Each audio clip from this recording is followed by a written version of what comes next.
Assalamualaikum warahmatullahi wabarakatuh. Bismillahirrahmanirrahim. Alhamdulillahillazi an'ama alaina bi nikmatil iman wa ihsan. Asyhadu an la ilaha illallah wa asyhadu anna Muhammadan abduhu wa rasuluh allazi la nabiyya ba'dah. Allahumma sholli wa sallim ala sayyidina Muhammad wa ala alihi wa sahbihi ajmain.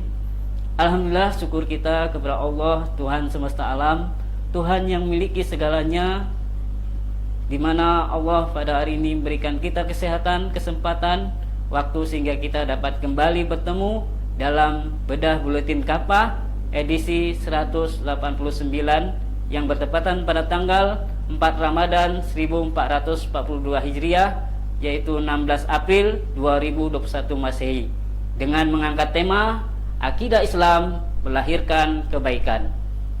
Jelang Ramadan, isu radikalisme tak lantas berhenti. Isu ini terus-menerus dikeluarkan untuk menyudutkan Islam dan kaum muslim. Mereka yang menginginkan penegakan Islam Kapah kerap jadi sasaran tuduhan tersebut. Belakangan muncul tuduhan bila akidah Islam adalah pemicu maraknya tindakan radikalisme. Kiai Haji Said Akil Sirot meminta dosen agama di Fakultas Umum tingkat universitas untuk tidak terlalu banyak mengajarkan akidah dan syariah. Menurut Kiai Said, hal itu dapat meningkatkan risiko peningkatan radikalisme. Ia juga melanjutkan, bila kajian akidah diperbanyak, nanti isinya yaitu surga neraka, Islam, kafir, lurus, benar, dan sesat, terus-menerus dibicarakan itu akan membuat orang menjadi radikal. Menurut Kiai Haji Said pula, lebih baik bila dosen membicarakan kejayaan Islam pada masa silam. Sahabat peci dimanapun berada, bahwa akidah Islam mencakup keimanan, keyakinan seorang muslim terhadap segenap ajaran Islam, yaitu seperti keberadaan Allah SWT, Al-Quran sebagai kalamullah, yaitu kerasulan Muhammad SAW sebagai penutup para nabi dan rasul, dan sebagainya. Dalam dialog antara Rasulullah SAW dan malaikat Jibril terungkap, "Beritahukanlah aku tentang iman."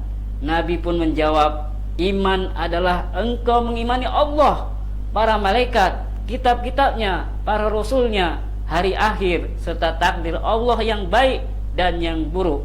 Jibril berkata, "Engkau benar." Hadis riwayat Muslim.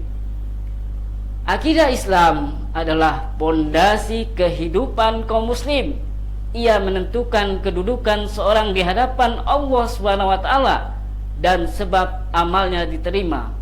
Mereka beramal tanpa landasan akidah Islam atau iman akan sia-sia. Allah Subhanahu wa taala berfirman, "A'udzubillahi minasyaitonirrajim. Bismillahirrahmanirrahim. Walladzina kafaru a'maluhum kasarabim biqihatin yahsabuhu zumna ma'an hatta iza za'ahu lam yajidhu syai'ah." Bahwa orang-orang kafir itu amal-amal mereka laksana fata morgana di tanah yang datar, yang disangka air oleh orang yang dahaga, tapi bila air itu didatangi, dia tidak didapati apapun. Quran Surah An-Nur ayat 39. Seorang hamba yang telah memeluk akidah Islam wajib terikat dengan segenap hukum-hukum Islam, baik dalam perkara ibadah, makan minum, pakaian, muamalah, politik, dan pemerintahan, dan sebagainya. Allah Subhanahu wa taala mengingatkan mereka, yaitu mengingatkan mereka yang mengaku beriman tetapi menolak berhukum dengan ketetapan Allah dan Rasulnya. "Demi Tuhanmu, mereka tidak beriman sebelum mereka menjadikan engkau Muhammad sebagai hakim dalam perkara apa saja yang mereka perselisihkan, kemudian tak ada rasa keberatan dalam hati mereka terhadap putusan yang engkau berikan, dan mereka menerima dengan sepenuhnya." Quran Surah An-Nisa ayat 65.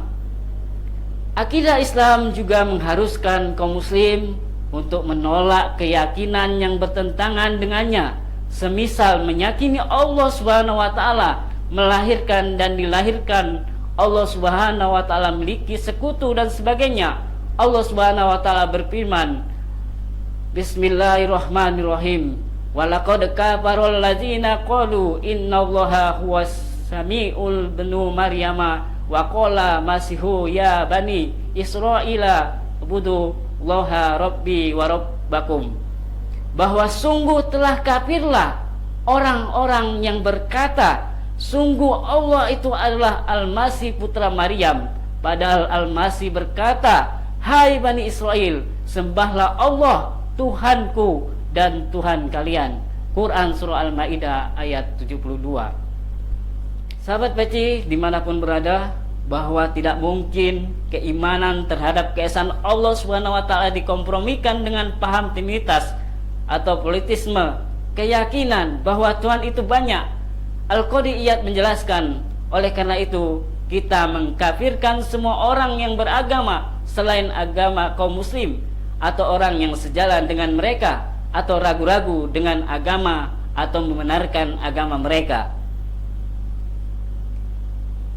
Sahabat PC dimanapun berada, menyatakan bahwa akidah Islam penyebab radikalisme, apalagi melegalkan kekerasan dan teror pada umat lain adalah fitnah keji.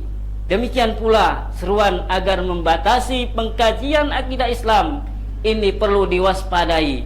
Perlu kita waspadai sebagai upaya pendangkalan dan pengaburan terhadap akidah Islam. Keimanan justru akan membentuk ketaatan kepada Allah Subhanahu wa taala. Iman juga akan membuat seorang mukmin menjaga diri dari perbuatan zalim karena takut akan azab neraka. Dari iman yang kuat akan muncul akhlak yang mulia. Sahabat Peci dimanapun berada, bahwa Nabi SAW pun berpesan pada kaum muslim untuk memiliki sifat penyayang. Sifat penyayang akan mendatangkan kasih sayang rahmat Allah Subhanahu wa taala. Nabi SAW bersabda, irhamu man fil ardi yarhamukum man fis samai. Bahwa sayangilah makhluk yang di bumi, niscaya di langit akan menyayangi kalian. Hadis riwayat Abu Daud. Sikap berkasih sayang dan pemaaf inilah yang juga ditampakkan Nabi SAW pada saat Fathul Makkah. Beliau memaafkan orang-orang yang dulu mendustakan dakwah, mengusir dan memerangi beliau dan kaum muslim. Hanya segelintir orang yang tetap diperangi karena sikap permusuhan mereka yang amat keterlaluan terhadap Islam. Dalam jihad sekalipun, Islam memerintahkan pasukan kaum muslim untuk memperlakukan musuh dengan baik.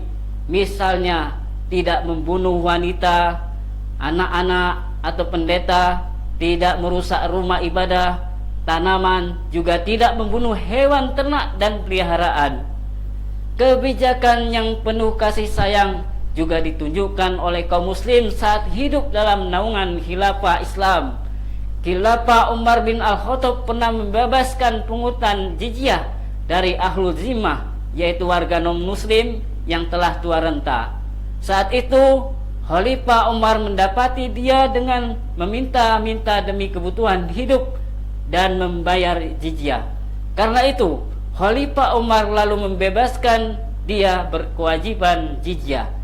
Bahkan beliau memberi dia makan dan meminta baitul mal untuk menyantuni dirinya.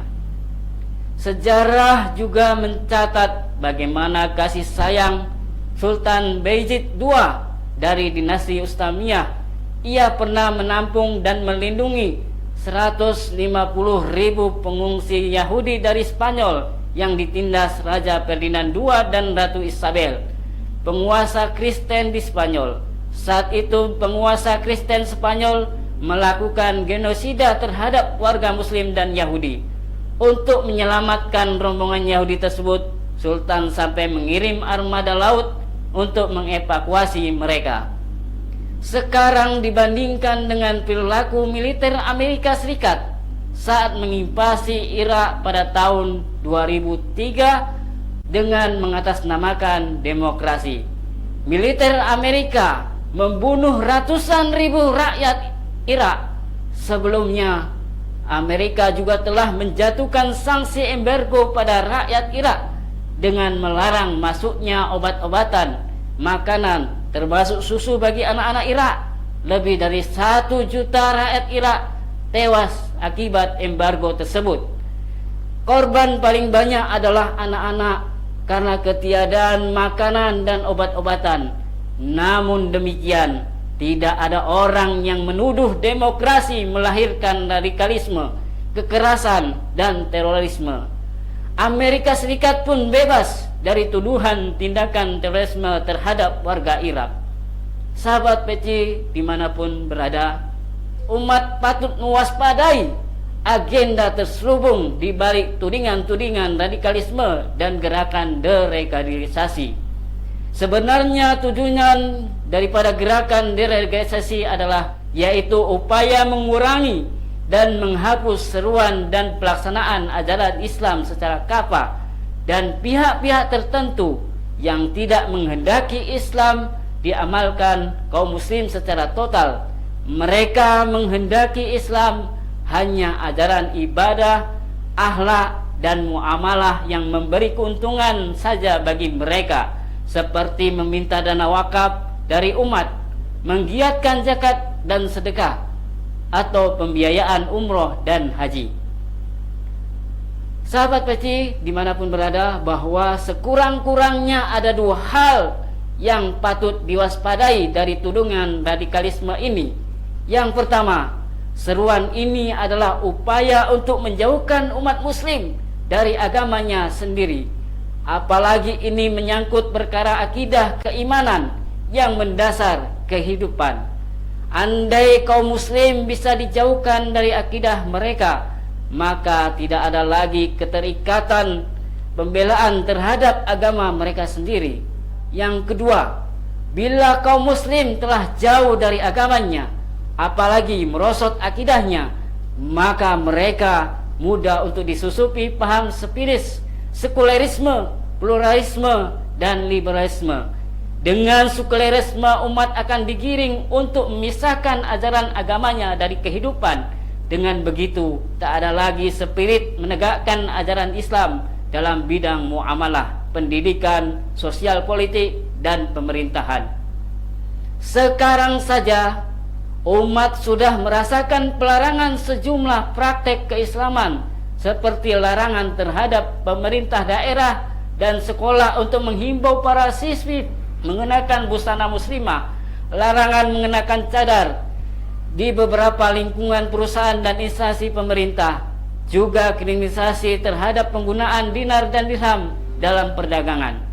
Bila umat sudah jauh dari akidahnya, maka menjadi mudah juga memasukkan paham pluralisme dan sinkretisme. Sekaligus untuk memperlihatkan bahwa akidah Islam akan memancarkan syariat Islam yang mulia, serta melahirkan perilaku umat muslim dan penguasa yang penuh rahmat dan keadilan dalam memerintah umat manusia. Demikianlah yang dapat kami sampaikan. Mudah-mudahan ini dapat menjadi pelajaran bagi kita untuk terus menegakkan Islam secara kafah, yaitu dengan bingkaian khilafah. Allahu Akbar. Assalamualaikum warahmatullahi wabarakatuh.